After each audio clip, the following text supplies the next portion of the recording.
So far, so good. So whenever I think about standards, my mind usually starts to think about football, tends to wander in that direction. And I have a question for you. Who's the best football team in the world? Tottenham.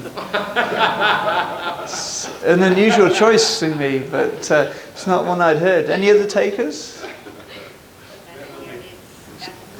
Real Madrid. Yeah, I think that's another good one. Anyway, the point is that whether it's Tottenham or Real Madrid, those are the best teams in the world. The only way that we all know when we're watching a football match from whatever country we come from is because there's an international standard for football. So you know who's winning at any point in time.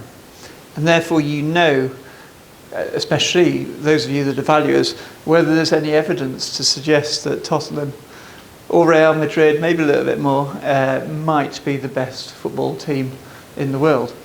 So for me, it's the best example of an international standard. Does anyone know who the ISSB are?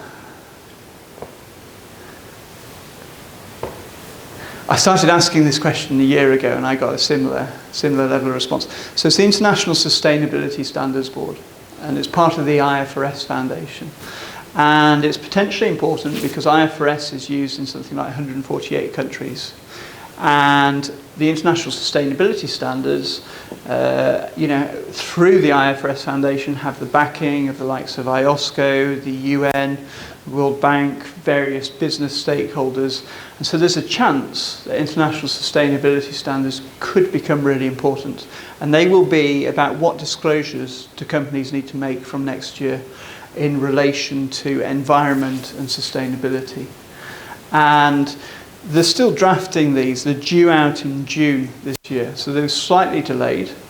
But from a valuation point of view, this could be hugely important in terms of the changes to the perception of these companies, impacts on brand, investors wanting to understand what is the impact going to be of new regulation, of making these disclosures publicly on the value of their assets. If you're a hotel chain, should you actually look to retrofit your assets? Should you sell off old assets? What's the impact on the value of your assets going to be from these standards, and also regulation that is becoming increasingly prevalent around the world.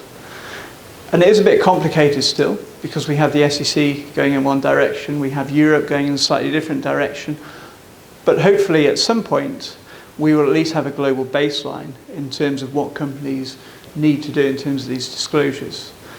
But whatever your angle in terms of your work that you're doing here, the international sustainability standards are likely to have some kind of impact on your business, on the way that things are done in Korea and elsewhere in the world.